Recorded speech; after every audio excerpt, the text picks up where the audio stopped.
नमस्कार दोस्तों, मैं हूं सुरजीत श्यामला। आप देख रहे हैं वर्कर वॉइस .in। दोस्तों, केंद्र की मोदी सरकार ने मजदूर कर्मचारियों के लिए पूरे देश में लेबर कोड लागू कर दिया है, जिसके बाद आपके न केवल सैलरी बल्कि काम के घंटे, नाइट शिफ्ट, साप्ताहिक छुट्टी, ग्रेच्युटी आदि सारे नियम चेंज हो गए हैं। इससे पहले हमने टेक होम सैलरी के बारे में आपको एक वीडियो के माध्यम से बताया है और साथ ही ग्रेच्युटी का जो नियम चेंज हुआ है और नया वाला नियम चेंज किया है उसकी जानकारी दी है। अगर आपने अभी वीडियो नहीं देखा है तो पीछे जाकर के उसको देख सकते हैं, लेकिन आज हम इस वीडियो के माध्यम से बताएंगे कि लेबर कोड से आपको क्या फ़ायदा क्या नुकसान होने वाला है। तो आइए हम इसको स्टेप बाय स्टेप करके जानते हैं।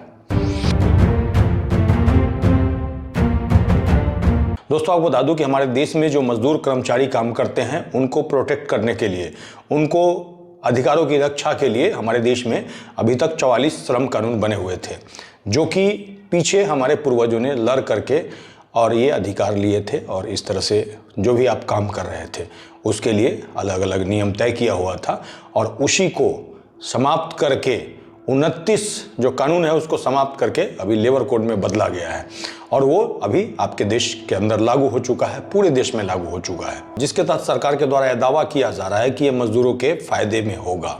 और तो और अलग अलग न्यूज़ चैनल के माध्यम से, अलग अलग यूट्यूब चैनल के माध्यम से आपको यही बताया जा रहा होगा।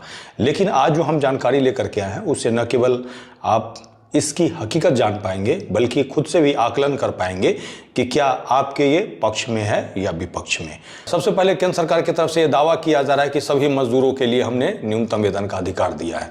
तो आपको बता दूं कि ये न्यूनतम वेतन का जो अधिकार है वो क्या है, ये जो दावा कर रहे हैं वो क्या है। तो इसके लिए आपको बता दूं कि केंद्र सरकार की तरफ से एक न्यूनतम फ्लोर वेज तय करने की बात की गई है।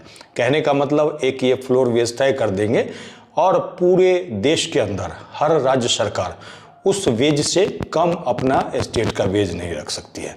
मान लीजिए कल के डेट में ये 200 रुपया तय कर देते हैं, तो हर स्टेट में पर डे का 200 से अधिक ही होना चाहिए, उससे कम नहीं होना चाहिए। ऐसा इस लेबर कोड के अंदर प्रावधान है और यही ये दावा कर रहे हैं। लेकिन सवाल ये उठता है कि ये फ्लोर वेज पहले भी तय हुआ करता था और काफ़ी कम है, लेकिन अब जब ये लागू हो गया है तो आने वाले समय में अब ये देखना है कि फ्लोर वेज कितना तय किया जाता है। हम तो सरकार से यही अनुरोध करेंगे कि जो सेंट्रल स्फीयर का न्यूनतम वेतन आपने जारी कर रखा है उसी के हिसाब से पूरे देश में वो लागू है और उसी के हिसाब से आप फ्लोर वेज तय करें ताकि मजदूरों को इससे लाभ मिल सके। सरकार के द्वारा इसको भी महानगरी, गैर महानगरी, कुशल, अकुशल, अर्धकुशल, अति कुशल आदि के रूप में तय किया जाएगा। और साथ ही ये बता रहे हैं कि साल में 2 बार आपका महंगाई भत्ता निर्धारित करने की कोशिश किया जाएगा। हालांकि पहले से 2 बार आपका तय होता था और इसमें कोशिश करने की बात है। आने वाले समय में ये कोशिश ही करेंगे या जारी भी करेंगे, ये बाद में पता चलेगा। लेकिन इससे इतना तो तय है कि आपका न्यूनतम वेतन अधिनियम समाप्त हो चुका है, जो लेबर कोड लागू है उसके लागू होते ही। इसके बाद सबसे बड़ा सवाल जो है वो आपके काम के घंटे को लेकर के आता है। अभी से पहले आपको बता दूं कि एक दिन में आपका मालिक 8 घंटे से ज़्यादा काम नहीं करा सकता था और 8 घंटा से ज़्यादा भी काम कराता था तो उसके लिए डबल ओवरटाइम का प्रावधान था। और तो और सप्ताह में 48 घंटे से ज़्यादा आपसे नहीं काम कराया जा सकता था, यानी कि 6 दिन काम कराया तो 48 घंटा हो गया। लेकिन अभी जो इन्होंने लेबर कोड के अंदर प्रावधान किया है वो 9 घंटे कर दिया है, 8 घंटे को बढ़ा करके।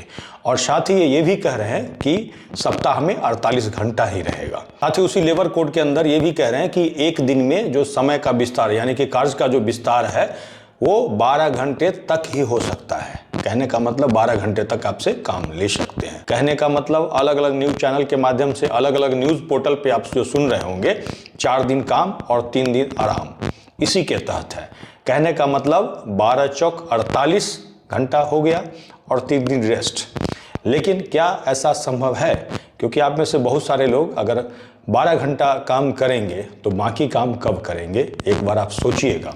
और साथ ही ये भी बता दूं कि जब पेपर पे यानी कि कानून में 8 घंटे काम कराने का प्रावधान था तब तो 12-12 घंटे काम ले रहे थे, छुपा करके हो या जैसे भी हो। लेकिन अब जब सरकार ने उनको 12 घंटे तक काम कराने की बात कर दी है तो ऐसे में आपको क्या लगता है कि 4 घंटा काम कराने के बाद ये 3 दिन आपको रेस्ट देंगे या 3 दिन भी उसी पैसे में काम कराएंगे? मुझे ऐसा इसीलिए नहीं लगता कि कई लोगों ने अभी फ़ोन करके हाल ही में हमें जानकारी दी है कि उनसे उनकी कंपनी के द्वारा 12 घंटा से लेकर के 18 घंटा तक काम करवाया जा रहा है। और तो और कई कई कंपनियां ऐसी है जो सुबह में खुलती तो है, उसके अंदर लोग घुस जाते हैं, कई जगह अंडरग्राउंड काम होता है और सीधे रात को 10 बजे खुलता है। तो यहाँ पे पहले से चल रहा है श्रम कानून होते हुए भी।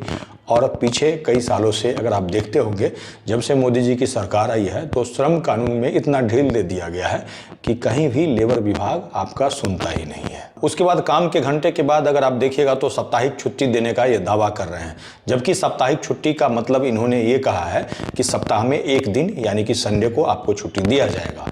लेकिन ये भी अधिकार आपके मालिक यानी कि कंपनी एम्प्लॉयर का होगा कि वो आपको संडे को रेस्ट दे या फिर किसी और दिन, जिसको कि रेस्ट डे कहा जाएगा।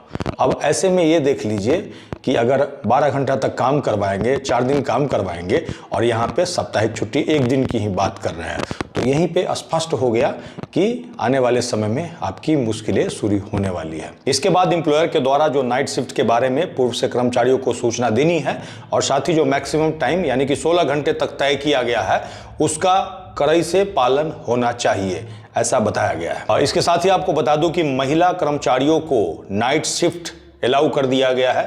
पहले हालांकि ये अलाउ नहीं था, रात को 10 बजे से लेकर के सुबह 6 बजे से पहले महिलाओं से काम नहीं लिया जा सकता था।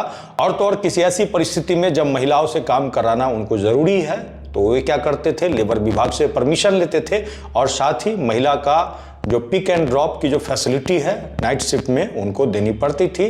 कहने का मतलब घर तक पहुंचाने की जिम्मेवारी उनकी थी। जैसे कॉल सेंटर या एमएनसी वगैरह में देखते हुए कि महिलाएं उसमें नाइट शिफ्ट में भी काम करती है, ऐसे में उनको कैब आदि की फैसिलिटी कंपनी की तरफ से दिया जाता है।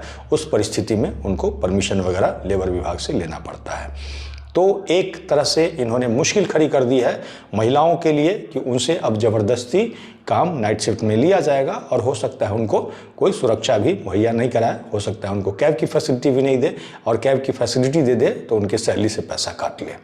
और तो और पहले लेबर इंस्पेक्टर हुआ करते थे, उनको भी इन्होंने हाथी के दांत के जैसा कर दिया। कहने का मतलब दिखाने का कुछ और खाने का कुछ और। आप देखते होंगे हाथी का एक दांत होता है जो कि दिखाने का होता है, खाने का नहीं होता है, तो वही वाला इन्होंने बना दिया है और उसका नाम रख दिया है लेबर कम फैसिलिटर। कहने का मतलब फैसिलिटी देने के लिए इन्होंने बना दिया, जबकि नियम क्या था पहले, जैसे ही उसको सूचना मिलती थी कि यहाँ पे लेबर लॉ का वायलेशन हो रहा है, यहाँ पे सैलरी नहीं दिया जा रहा है, यहाँ पे ये अमुक चीज़ का पालन नहीं किया जा रहा है, तो ऐसे में वो छापा मारते थे और छापा मार करके उसके ऊपर कार्रवाई करते थे।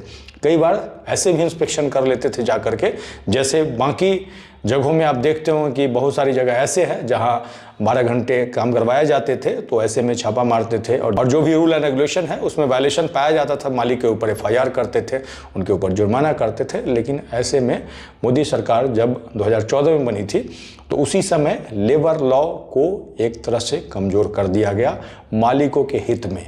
आप देखते होंगे एक बब्बर शेर है, वो क्या है, वो मालिक का शेर है जो कि मजदूरों को धीरे धीरे खा रहा है। और कानून भी एक तरह से लचर कर दिया, जिससे मजदूरों को आने वाले समय में इतना ज़्यादा शोषण बढ़ जाएगा उसको आप समझ नहीं सकते हैं। अभी कानून आपके पक्ष में था तब भी आपका शोषण हो रहा था, लेकिन अब जो कानून है मेरे हिसाब से मालिकों के पक्ष में हो गया है। तब आने वाले समय में बहुत ही ज़्यादा स्थिति खराब होने वाली है। क्या ये बात मैं सही कह रहा हूँ? एक बार कमेंट्स करके बताइएगा। इसको डिटेल में पढ़ने के लिए हमारे ब्लॉग www.workervoice.in पे जा सकते हैं, जिसका लिंक नीचे वीडियो के डिस्क्रिप्शन में दे दूंगा।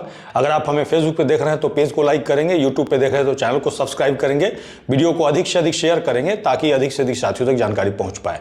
इसके साथ ही विदा लेता हूँ, जल्दी एक नई जानकारी के साथ मिलते हैं। धन्यवाद।